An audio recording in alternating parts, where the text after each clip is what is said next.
Et bonjour les fans d'anime et de manga, bienvenue dans le QG du Geek. Et encore merci pour la dernière vidéo, vous avez vraiment été au top. Cette fois on va faire une intro très rapide, c'est la deuxième partie de la vidéo sur l'histoire du manga. Mais tout d'abord, merci à NordVPN pour son soutien, vous retrouverez la sponsor en fin de vidéo. Mais sans plus attendre, voici la deuxième partie de la vidéo sur l'histoire du manga, on commence tout de suite.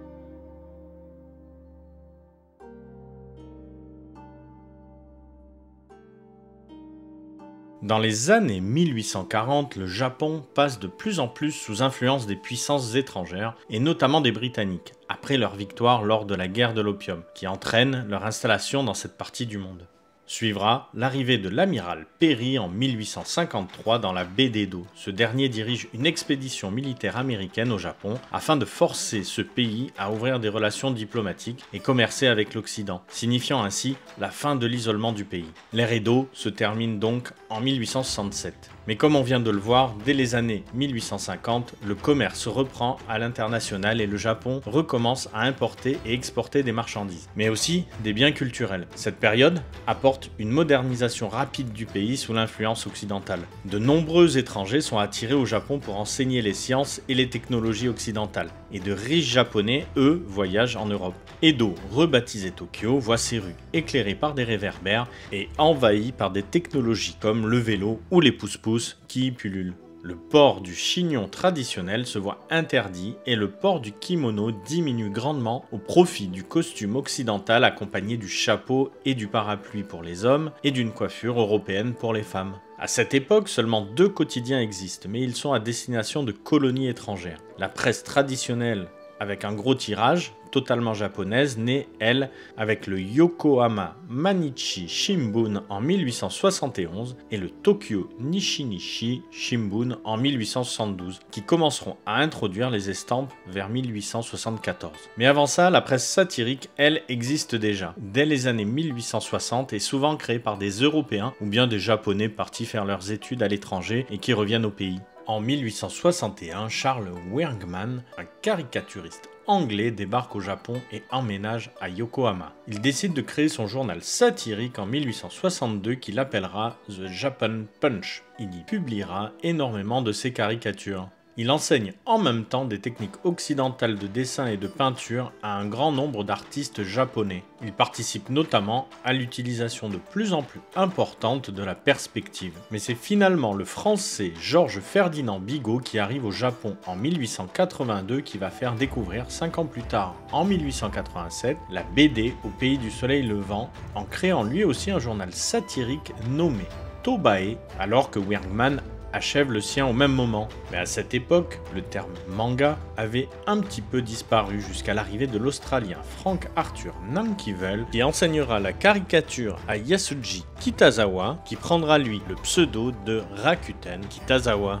Les premiers mangas, comme on les connaît à l'heure actuelle, arriveront progressivement à partir de 1901-1902. Il est difficile de placer une date précise, mais beaucoup considèrent la planche de l'arroseur arrosé comme étant le départ du manga moderne. Adapté d'un film des Frères Lumière, l'œuvre reprend l'histoire d'une des premières œuvres du cinéma. Et cette planche, on la doit justement à Rakuten Kitazawa, qui est considéré comme aujourd'hui le premier caricaturiste professionnel au Japon et le premier à utiliser le terme manga dans son sens moderne. Il se définit lui-même comme mangaka et il appelle sa chronique bande dessinée Jiji Shimpo, qui deviendra par la suite Jiji Manga. Il lance son propre journal, le Tokyo Puck, en 1905 en s'inspirant de l'américain Puck et du français Le Rire Français. Ce magazine en couleur paraît 2 à 3 fois par mois et contient des textes en japonais, chinois et anglais, mais aussi des caricatures et un manga en 6 cases dessiné par lui-même. Plusieurs fois censuré pour ses caricatures féroces contre le pouvoir, il crée en 1912 de nouveaux magazines, le Rakuten Puck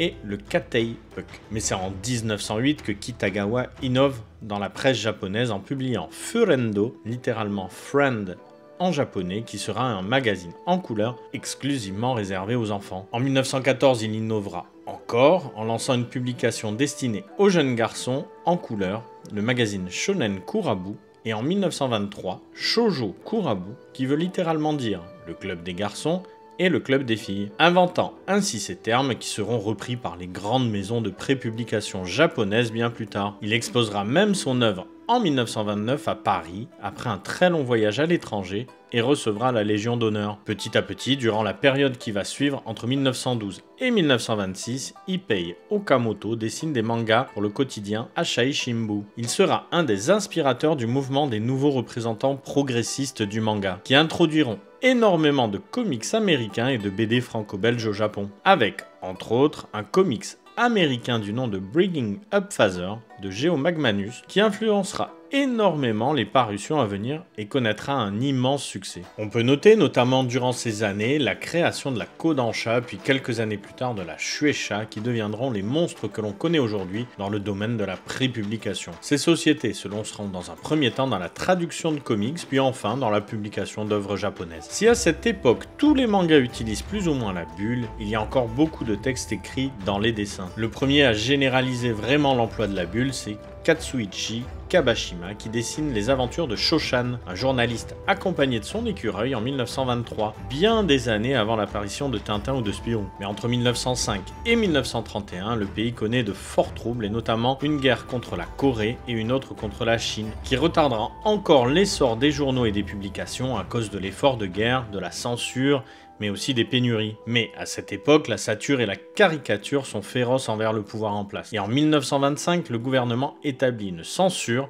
en promulguant une loi de préservation de la paix. La presse japonaise deviendra donc petit à petit plus politiquement correcte. Malgré le fort essor de la publication de mangas, de nombreux magazines féminins publient aussi des mangas à destination de leur lectorat, ou pour des mères de famille qui lisent des mangas à leurs enfants. À partir de la guerre sino-japonaise, et comme plus tard aux États-Unis ou en Italie, la presse, y compris les mangas, se mettent au service de l'État pour soutenir l'effort de guerre. Ainsi, on peut trouver des mangas très militaristes, comme Norakuro, qui nous montre un chien paresseux engagé dans l'armée impériale, qui sera la vraie première série longue. Mais on peut aussi citer Speed Taro et Boken Dankechi, qui racontent tous les deux l'histoire d'un héros qui déjoue des conjurations étrangères. Ce seront les séries les plus populaires au Japon jusqu'au milieu des années 40, pendant lesquelles toute la presse ainsi que les activités culturelles et artistiques subissent la censure du gouvernement militaire. Et tout ça, bien sûr, à des fins de propagande. Sous l'occupation américaine du général MacArthur, qui prend la tête du pays de 1945 à 1952, et après l'explosion des deux bombes d'Hiroshima et de Nagasaki, les mangakas d'après-guerre subiront l'énorme influence des comic strips qui sont alors traduits et diffusés en grand nombre dans la presse quotidienne. À cette époque, le Japon est ruiné et la population a besoin de distractions bon marché. L'explosion du manga est la réponse à cette demande très forte du public. Sazae-san de Machiko Hasegawa, publié en 1946, sera le premier grand succès d'après-guerre. Et surtout, il est toujours en cours de parution aujourd'hui. Cette génération a vu ses villes rasées, son empereur déchu de sa divinité et l'idéologie véhiculée jetée dans les poubelles de l'histoire par les vainqueurs. Ce qui créera une génération de mangaka alors adolescents à cette époque, remplie d'images d'avions de guerre, de jeeps et d'autres armes. Mais également d'images du cinéma américain comme les films de Charlie Chaplin, de Buster Keaton ou encore des films d'animation de Disney. L'un d'entre eux,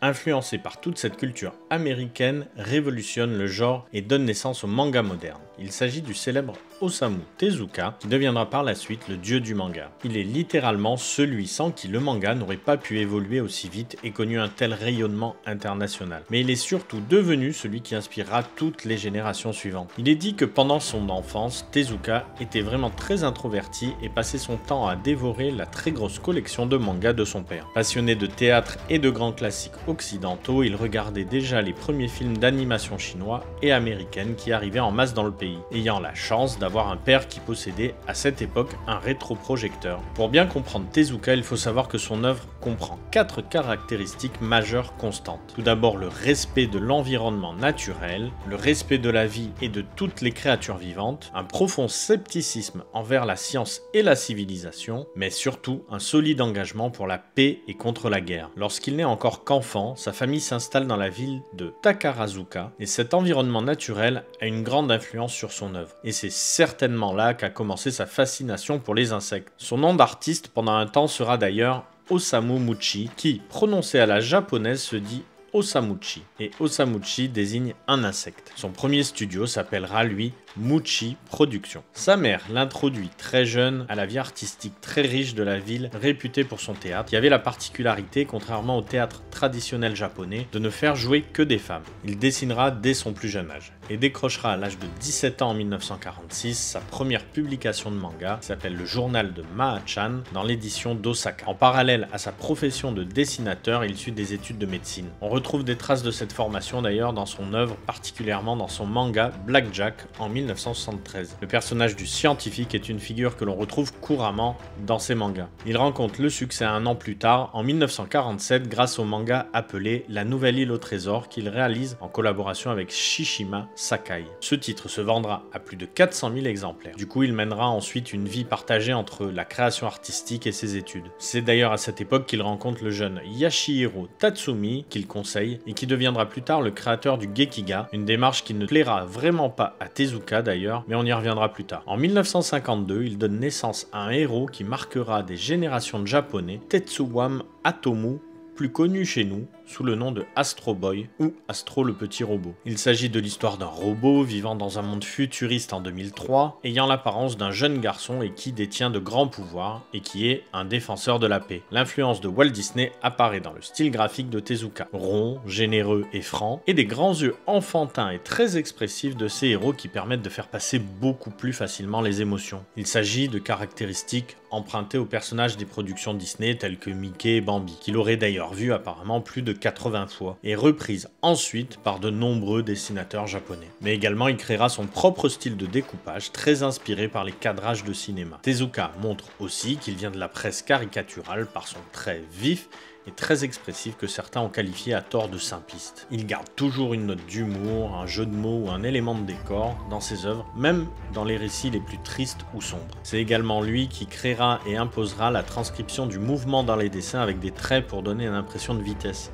ainsi que les onomatopées. Le fait d'écrire ses histoires dans un monde fictif ou historique lui a permis également de toucher un public plus large et plaire aux lecteurs, même étrangers, qui peuvent du coup aussi se projeter à travers les héros. On dit que chez Tezuka, chaque trait et chaque ligne du dessin fait sens et a une utilité. Les traits de visage sont volontairement grossis pour passer des expressions avec plus de force. Ce sont par exemple les grands yeux des personnages de manga qui vont imposer ce style de trait dans les futures productions. Mais l'animation étant la véritable passion de Tezuka, il fondera en 1961 ses propres studios. Et comme on a pu le voir, le premier s'appellera Mushi Productions. Un de ses objectifs lors de la création de son studio était bien sûr de concurrencer la Toei Animation, créée dès 1948, mais qui ne commencera les dessins animés qu'à partir de 1956. Cela lui donnera l'indépendance nécessaire pour mener ses recherches sur les techniques d'animation. Il réalise d'abord quelques courts-métrages, mais c'est surtout en janvier 63 qu'il réalisera la première série d'animation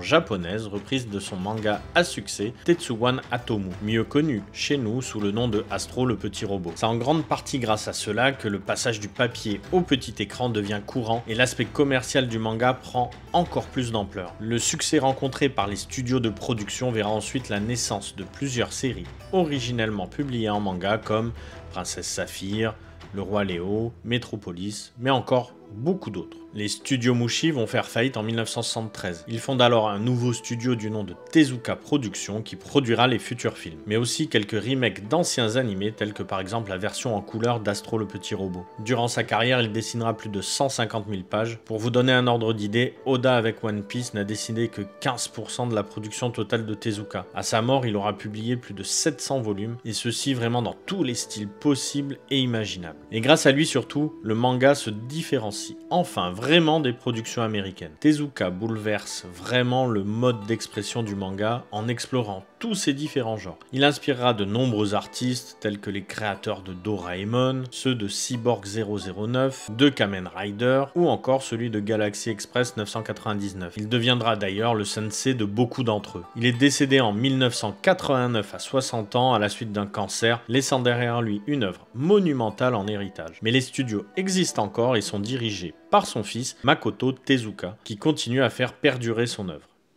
Voilà, on en arrive à la fin de cette partie 2, la partie 3 arrive rapidement. Je vous dis à bientôt les fans d'anime et de manga, et moi je vous laisse avec le sponsor de la vidéo, NordVPN. En train de chiller chez toi sur YouTube ou sur Netflix? Tire le meilleur parti possible d'internet avec NordVPN. À la recherche de nouvelles applications pour passer le temps, NordVPN s'assurera que tes données sont toujours bien protégées. Et ça en toute sécurité avec plus de 5800 serveurs dans le monde. Prêt pour un nouveau défi gaming? Fais en sorte que les cybermenaces ne se mettent pas en travers de ta route. Et tu pourras aussi accéder à toutes les actualités, donc télécharger l'application dès maintenant en un seul clic et bénéficier d'une offre partenaire avec le lien qui est en description.